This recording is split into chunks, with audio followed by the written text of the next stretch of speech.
개별 이슈에 울고 웃는 제약바이오주 코오롱 티슈진 얘기를 해보도록 하겠습니다. 임상 실패 소식에 오늘 하한가 보여주고 있습니다. 코오롱 티슈진 어제는 또 삼천당 제약이 상한가를 가더니 오늘은 마이너스 27%네요. 일단은 뭐 코오롱 티슈진에 대해서 주가 흐름에 대한 질문을 먼저 들어보도록 하겠습니다. 일단은 뭐 지금 이제 뭐 회사에서는 우리가 이것을 뭐 아직은 성장통이다, 뭐 절반 성공이다 얘기를 하지만 이게 왜 이런 얘기를 회사에서 하냐면 회사에서 이제 임상 실패다라고 얘기를 못 해요. 왜 못 하냐? 이거를 그동안 우리가 이제 연구비로 했던 걸 개발비로 다 떨어버려야 되거든요. 그러니까 이제 감가상각을 못 하고 이 비용 처리를 다 해야 됩니다. 그러면 회사가 어마무시하게 적자가 나요. 그동안 들어갔던 비용을 모두 다 이번 분기에 다 떨어버려야 돼요. 회수가 안 되니까요. 회수가 안 되는 게 아니라 이걸 회계 처리를 그렇게 하는 겁니다. 그전에는 우리가 이제 이 임상에 들어간 비용을 분할해서 떨었거든요. 근데 지금 이게 실패로 확정되는 순간 그동안에 쌓여있던 모든 비용을 다 떨어버려야 돼요. 그럼 회사가 어마무시하게 적자가 되는 거예요. 회계 처리 때문에 그런 겁니다. 그런데 저는 뭐 이게 상당히 좀 안타까운 현상이죠. 이게 지금 뭐 절반의 성공이 되고 안 되고가 있지 절반의 성공이라는 게 있나요? 그건 우리가 이제 어떻게 보면 용기를 북돋을 때 하는 소리지 과학적인 데이터가 나오는 상태에서 그러냐? 저는 조금 뭐 우리 갖고 계신 분들은 불편하실 수밖에 없긴 하겠습니다만 좀 조심스럽게 접근해야 된다라고 말씀드릴 수 있겠죠. 이게 이제 우리가 제약바이오를 투자하는 데 있어서 안타까운 현상이다라고 말씀드릴 수 있겠습니다.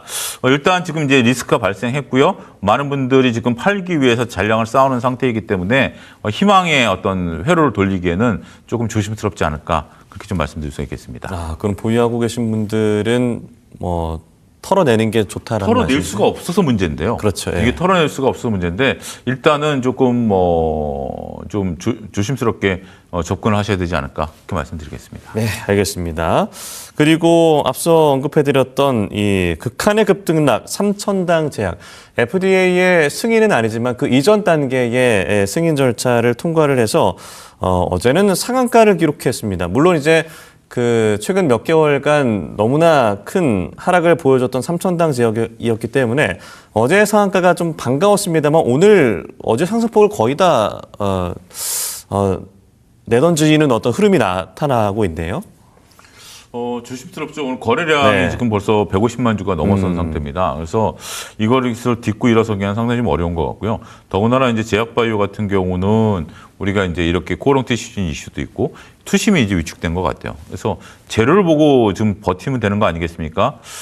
글쎄요. 뭐 지금 이제 우리가 만약에 이걸 딛고 일어서려면 이 거래량이 이 150만 주, 지금 오늘 뭐 200만 주 넘을 것 같은데 이걸 넘어서야 되는 부분들이 있겠지만 상당히 좀 조심스러운 구간이다라고 말씀드릴 수 있겠습니다. 바닥권에서 들어줬다가 다시 밀리는 모습을 보여주기 때문에 왜 이런 모습이 보이느냐 이거 설명하기 어렵습니다. 설명하기 어려운 것 같고 어제 상한가도 그렇게 장이 밀리는 가운데서 나타났다라는 것도 조금 의심스러운 거였고 그래서 저는 이제 어제 방송에서는 그랬어요. 오늘 올라올 때마다 매도하십시오. 라고 말씀을 좀 드렸는데 이게 좀 변동성을 이렇게까지 보일 거라고는 예측하지 못했습니다만 좀 이례적인 거죠. 그래서 일단은 지금은 우리가 이제 이것을 매수 관점에서 보기보다는 글쎄요. 뭐 미래는 어떻게 될지 모르겠습니다. 오늘 외국 매도가 어마무시하게 나온다라는 것도 하나 참고하셔야 되지 않을까 말씀드릴 수 있겠습니다. 특히나 최근에 이제 비만 치료제 관련해서 관심 갖는 분들이 많으신데 일단은 말씀하신 대로라면은 뭐 개별 이슈로 상승하는 종목들이 탄력을 받기는 좀 어려운 시장이다라고 이해하면 될까요? 예, 그렇습니다. 근데 이게 완전히 이제 앞으로 FDA 승인이 나와서 이제 경구용 비만 치료제가 나오고 하는 것들에 대해서 시간이 좀 걸리잖아요. 물론 사전 단계라서 긍정적으로 볼 수 있는데 수급이 꼬였어요. 우리가 이제 앞서도 제가 이제 반도체를 얘기할 때도 실적과 수급 두 가지로 말씀드렸는데 수급이 꼬여 있다라는 측면에 있어서는 좀 조심스럽다. 그렇게 말씀드리도록 하겠습니다. 예.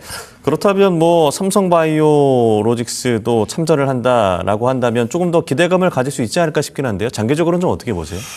어떤 말씀이죠? 삼성바이오가 지금 이제 경구용 치료제 은 아닌 거고 예. 삼성바이오가 지금 움직인다라는 것들에 대해서는 우리가 이제 실적이 좋아진다라는 측면으로 좀 볼 수 있긴 하겠습니다만 이건 이제 개별 이슈죠. 그리고 지금 제약바이오에 대해서 우리가 삼성바이오 같은 경우는 안전하게 이익이 좀 나타나는 부분들이 좀 되는 거고 어차피 비만 치료제는 지금 뭐 너나 할 것 없이 많이 뛰어들어요. 네. 뭐 한미약품도 그렇고 여러 기업들이 비만 치료제 시장이 워낙 큰 시장이기 때문에 각각 다른 이슈로 더군다나 이제 비만 치료제라는 것이 다른 어떤 치료제랑 좀 다르다라는 것이 비만도 그다음에 이제 연령, 그다음에 이제 뭐 인종에 따라서 다 다르기 때문에 그렇게 새로 이제 개별 이슈로 될 수 있는 부분들인데 이게 서로 겹치는 부분들은 아닌 것 같아요. 네. 하지만 지금 시장에 있어서 투심이 워낙 위축돼 있는 상태이다라는 것도 동반해서 감안하셔야 될 것으로 보여지고 있고요.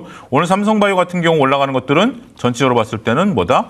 일단 실적 베이스로 좀 올라가는 것이 있겠다. 이렇게 해서 개별 이슈로 봐야지 전체적으로 분위기를 타고 올라가는 것은 좀 아닐 수 있겠다. 이렇게 좀 말씀드릴 수 있겠습니다. 그러면은 실적이 그래도 베이스가 되는 뭐 셀트리온이나 말씀하신 삼성바이오로직스 같은 제약바이오주를 선택하는 것도 괜찮은 전략이 될 수 있을까요? 굳이 만약에 산다라면 그렇게 해야죠. 지금 볼 수 있는 것은 우리가 이제 임상시험이라든지 FDA 승인 기술 이전이 아니라 믿을 수 있는 것은 실적이죠. 더군다나 실적 시즌이기 때문에 우리가 믿을 수 있는 것은 실적이다. 그러면 결국은 말씀하신 것처럼 실적이 뒷받침되는 주식으로 한정해야 된다는 거죠.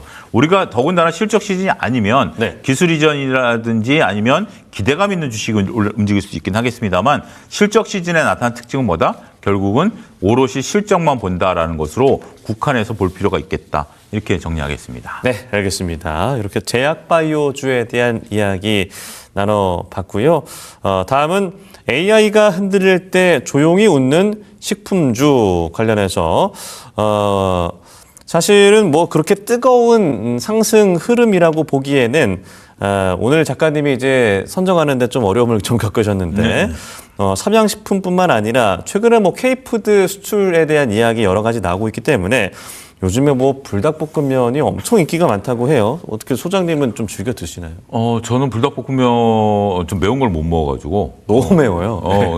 예. 저는 뭐 좀 그렇긴 한데 어쨌든 인기를 많이 끄는 것 같아요. 유튜브를 예. 본다라든지 뭐 이런 것들을 놓고 외국인들이 보면 많이 먹더라고요. 많이 먹고 더군다나 이제 유튜브를 보면 깜짝 놀라는 게 시골 사시는 분들도 시골 동네 슈퍼에 그러니까 이제 한국 사람이 이제 결혼해서 외국 사는 분들 보면 그 나라 시골이죠. 거기에도 이제 불닭볶음면이 이제 진열이 될 정도로 상당히 좀 인기를 끌고 있다라는 거죠. 그 전에는 이제 이런 걸 사기 위해서는 대도시로 나왔어야 되는데 이제 소도시까지 이제 이런 것들이 이제 된다라는 거죠. 어쨌든 지금 이제 이런 거죠. 우리가 이제 오늘 같은 경우 달바 글로벌이 올라가고 상식품이 올라간다라는 것은 네. 실적입니다. 지금 이제 우리가 제약바이오에 살펴봤다시피 기대감으로 올라가는 건 아니잖아요. 지금 이미 많은 분들이 이것을 소비하고 있고 이 소비가 데이터로 나오고 있고 이 수출 데이터로 나오고 있고 이런 것들이 결국 기업의 실적으로 연결되고 있기 때문에 네. 지금 우리가 믿을 수 있는 것은 실적이다라는 면이 다시 한번 드러나는 것이 아니겠나. 단순하게 우리가 뭐 기술 이전이라든지 뭐 이런 것들로 볼 수 있는 것들, 그러니까 뭐 승인으로 뭐 볼 수 있는 것은 아니고 지금 시장에서 움직이고 있는 것들은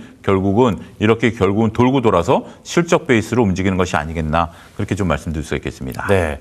그러면 뭐 식품주 중에서 기대할 만한 좀 지켜보면 좋을 만한 종목이 좀 있을까요? 아무래도 대장주는 뭐 우리가 그 삼양식품 같은 경우가 이제 대장주일 수 있겠죠. 네. 오늘 같은 경우도 이제 외국 매수세가 좀 들어오고 있는 건데 워낙 이제 고가권이고 시장의 관심이 뭐 블랙홀처럼 삼전직스가 빨아들이다 보니까 네. 다른 쪽들의 관심이 없긴 하겠습니다만 그럼에도 불구하고 화장품들 좀 움직이죠.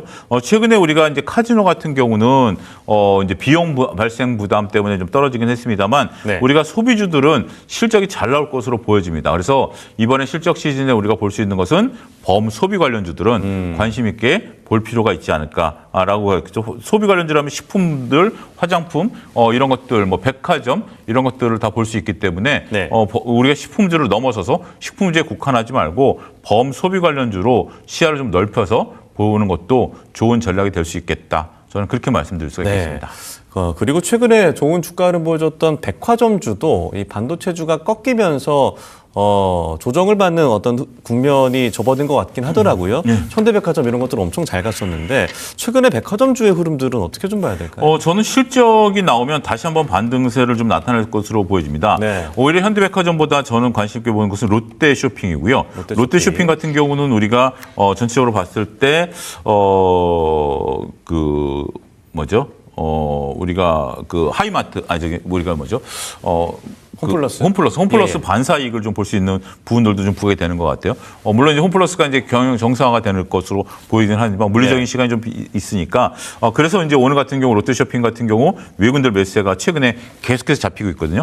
외국인들이 하루 빼놓지 않고 롯데쇼핑을 매수한다라는 측면에 있어서는 한번 관심 있게 보는 것도 지금 이제 주가가 하락한 지금 차트를 보면 주가가 하락하는 차트로 좀 나오고 있죠. 예. 주가가 하락하고 있는 구간에서도 외국인들 매수세가 꾸준히 들어오고 있는 그런 종목이다라는 것도 상당히 좀 특이한 종목이 아니겠나 그렇게 좀 말씀드릴 수가 있겠습니다. 예, 알겠습니다. 이렇게 정리를 해보고요.